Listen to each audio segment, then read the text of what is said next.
la meg bare helt kjøtt snakke om hvordan man kjenner en sann kristna fra øynene som ikke er. Vi snakker om det av arbeidsplassen her som jeg arbeider nå en dag vid Trudjemans.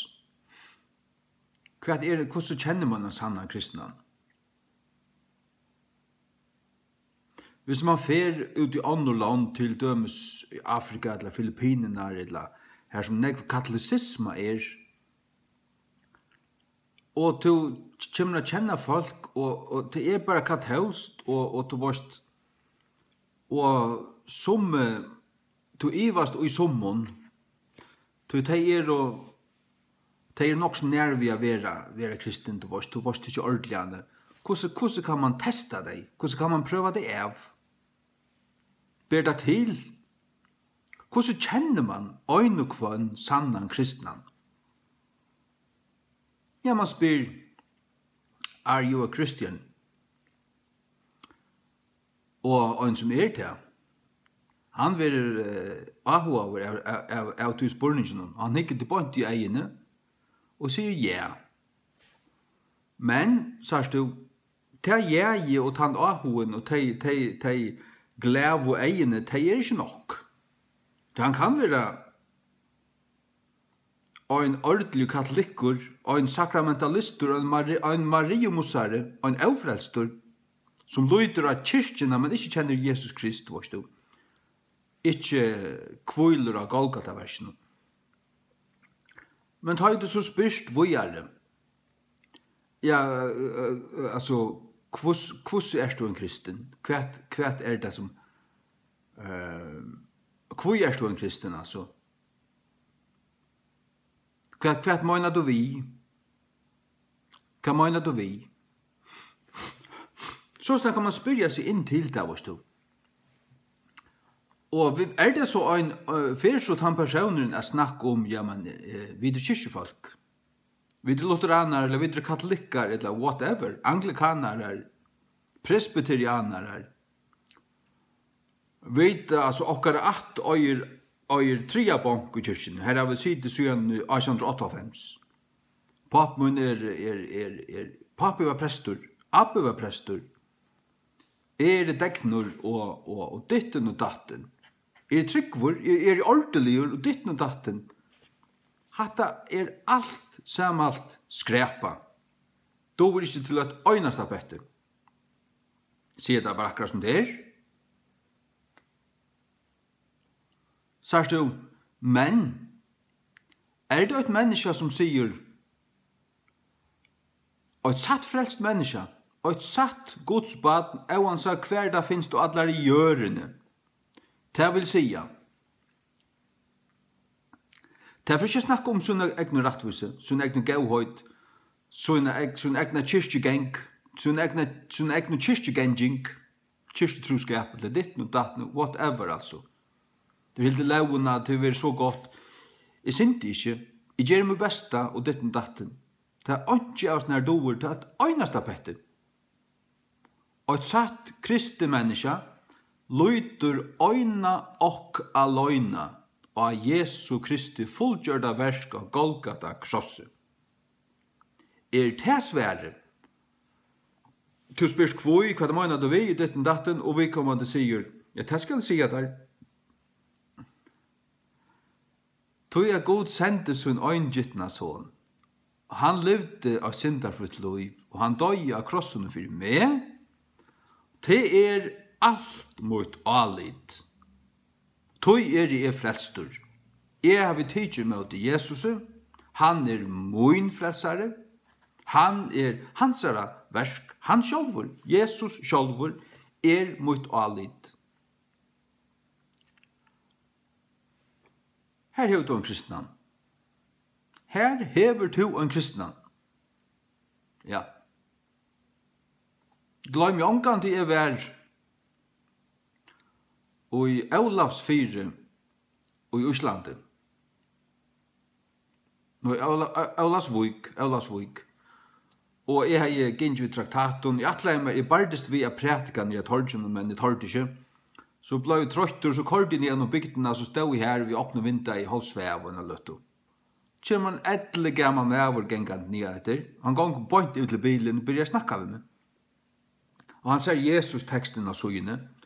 Og jeg gjør inn en traktat og sånt. Jeg spør om han til røyer at dodge og suttja sin skapare. Ja, det var han. Og kvært kvøy, altså, nøy til at han løyd av Jesus. Han løyd av Jesus. Og jeg visste hva han måtte, jeg sa det vel i egen, jeg visste hva han måtte vi, han løyd av Jesus. Han alltid tro av Jesus. Og det som han gjort honom til frelso, det var hans alit. Og han åkte med bort i egene. Og han snakket ikke om nekka anna. Det var det, punktum. Det var det. Her er du et tryggvande menneske. Og et tryggvande menneske hever alla sånne tingt til hadla seg at Jesus Kristus. Til hadla seg at Golgata versjonen. Det ikke ut i sjolvun. Det simpelthen to og Jesus til bøyd plass. Det som han gjør det her av Golgata krosset. Det er meg nok. Det er meg nok. Her som han hekk og mot rom hos det, døye fire med. Rattviser, men gjør det til min synd. Min synd var lagt av han. Og han døye for ned til helvetes trojadeier. Og røys opp at sigrande. Vi liker deians og helvetes, og så går jeg. Så kan man snakke om at det er det årst. For å ta meg for djupt i nøyta. Men det er det. Ta du skilt det. Og ikke annet teker tess plass. Det er det. Det er min frelsa. Jesus Kristus, sonur Guds. Det som han gjør det av krossen hun. R2-3. Tudjen da Nissan. Og det er Golgata. Det er det. Han bærer sitt blå opp inn i himen, og helte det ut av nøyestølen her, framme for gode feier. Og det er borgan, det er betalninger. Rindan for munna synd. Øyna for atlar, sier Hebreabrevet. Øyna for atlar. Her leggs det ikke træt. Her tekst det ikke fratøy. Det bor opp til himmels. Det er betalninger, dusj. Og Jesaja 4, vers 8-2 sier at han vil da finne tvøyfalt for atlar okkara synder. Tvøyfalt, dobbelt. Ja, hvis jeg koster 20 millioner, så har Jesus betalt vårt kvært. Han meg så dørabærer, her har du 20. Og det er ikke bare jeg, men det er også 2. Og alle mennesker, vi er kjøpt. Tvøyfalt.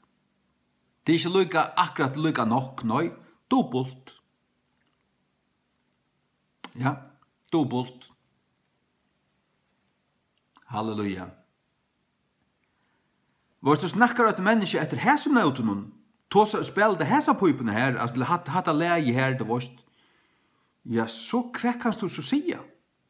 Ta for til ikke mot og mot,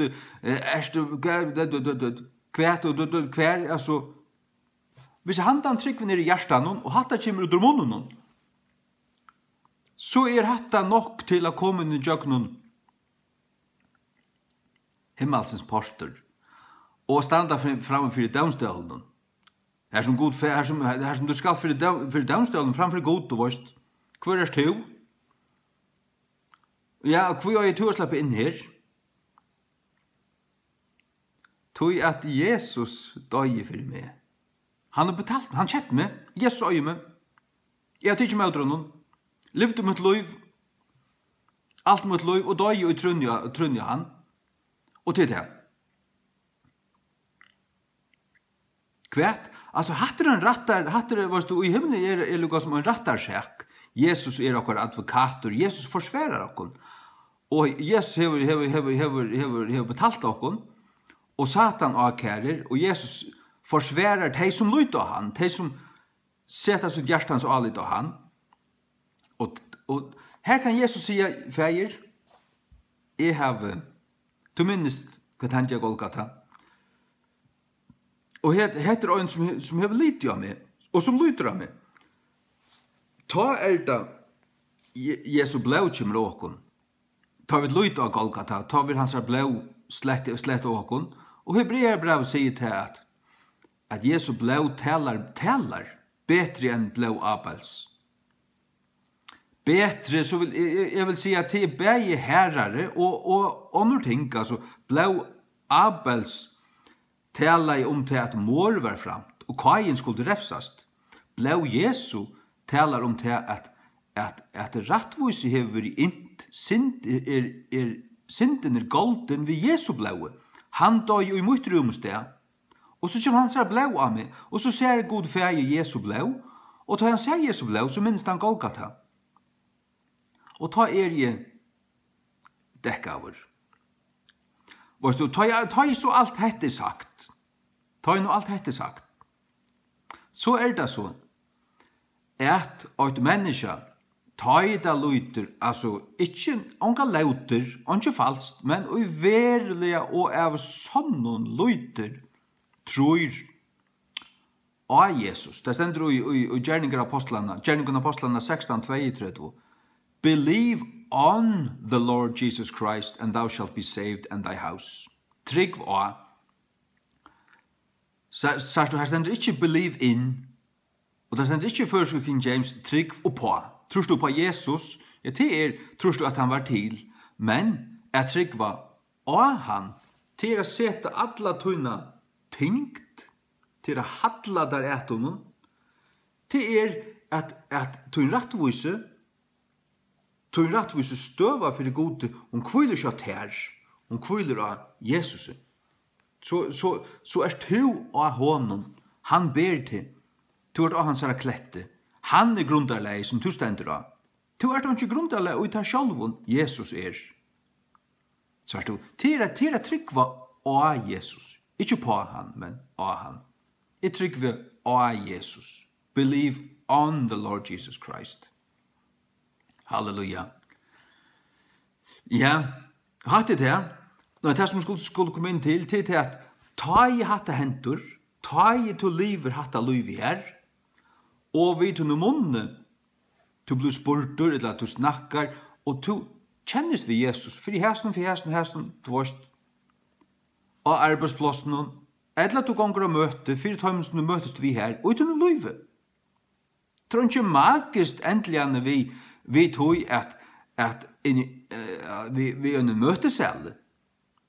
God kan arbeide nere i fjørene, og i skolan og arbeidsplassen, altså, frelseverket fullgjørst. Den som tror i hjertan, at God vakte Jesus fra degen, og gjør vi som munnet han herre Jesus, han skal være frelster. Ikke bare i en møteselle, det stender ikke her. Eller i en kyrkje, eller i en baptistaselle, eller noe som helst. Nei, og ikke noe løyve. Han skal være frelster. Halleluja. Ja. Og ta i hatta finnes her sted, varst du.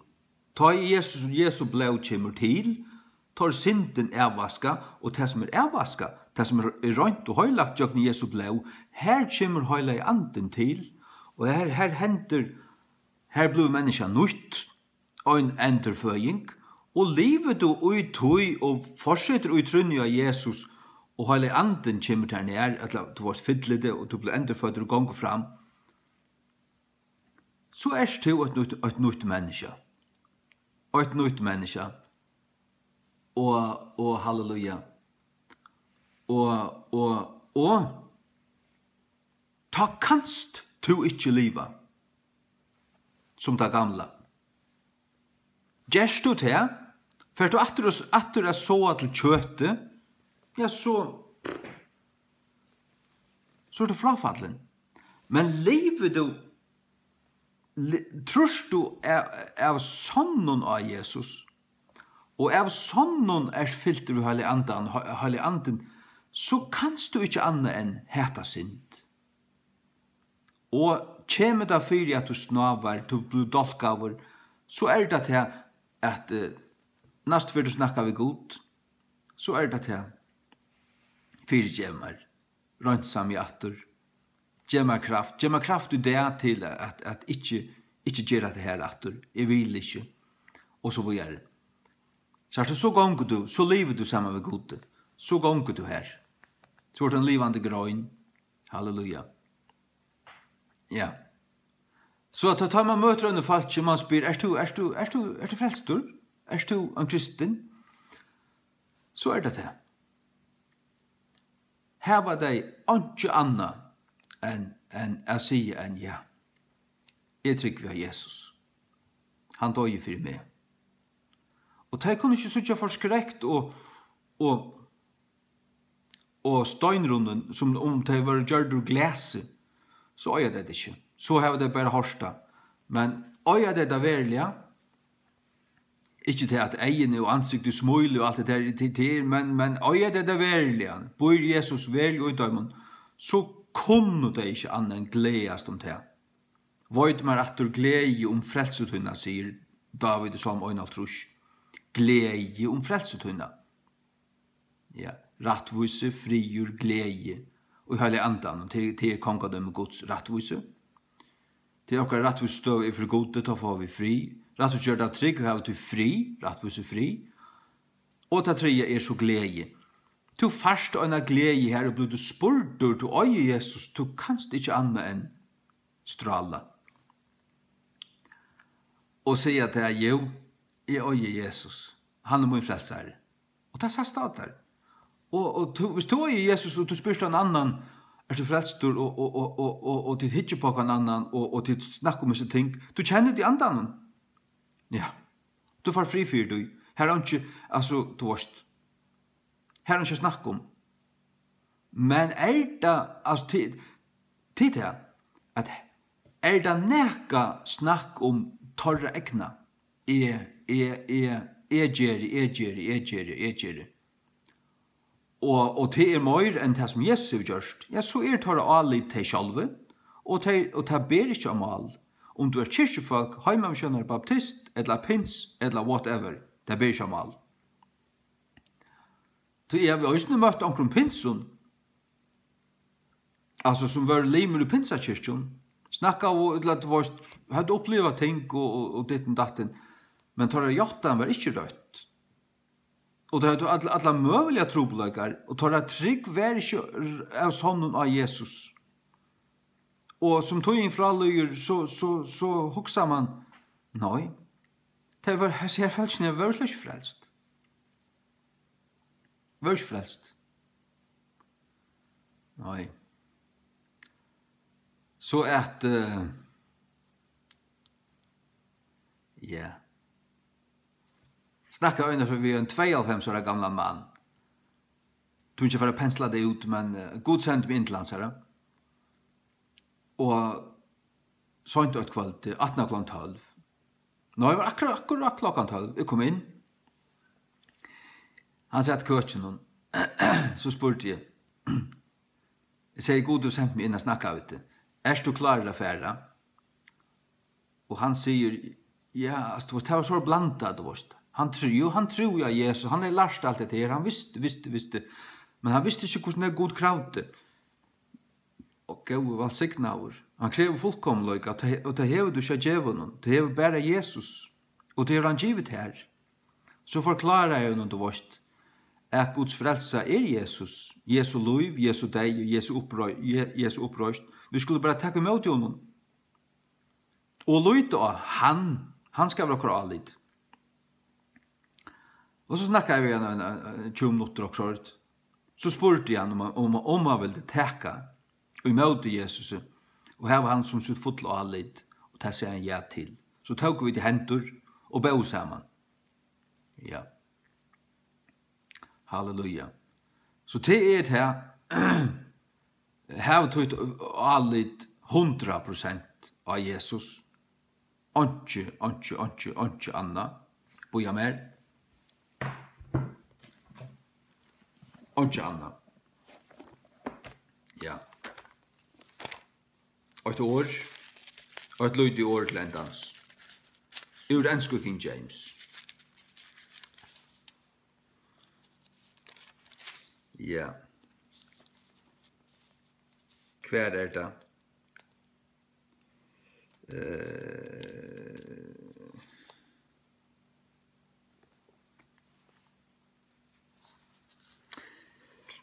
Årtøkene 3, vers 5. Trust in the Lord with all thine heart, and lean not unto thine own understanding. Lyd og Herran vi öllun hjärsta tøynun, og lena til ikkje at hun egna skile. Lät det ikke være til du alle tun klaukløyge. Jeg skal nok klare det her. Jeg lät på så gauur du erst. Nei, lyd og Herran vi öllun hjärsta tøynun. Lät han være alt tøyt hjertans og alle. Og lena til ikkje at hun egna skile. In all thy ways acknowledge him, and he shall direct thy paths. Og i öllum tunnum vevun virkjenn han, og han skal løypøyna gøtur tunnar. Halleluja. Be not wise in thine own eyes, vær ikkje vusur i egen tunnun. Fear the Lord and depart from evil. Øttast Herran og vuk fra ytlun. Ja. Nei, man fyrir ikke i åretøysene for å lære evangeliet til nekka som man bare dår, man kjenner, man vet hva det er. Ja. Ja. Lyd av Jesus. Han nok for det. Han sier fullgjørda. Han sier av krossen til fullgjørst. Det fullgjørst. Fullgjørst. Han legger stånd seg rett. Øyne for friatler. Stender i brevbraven. Øyne for friatler. Ja, var noen evige løsning. Øyne for friatler. Det fullgjørst. Lyd av han. Amen.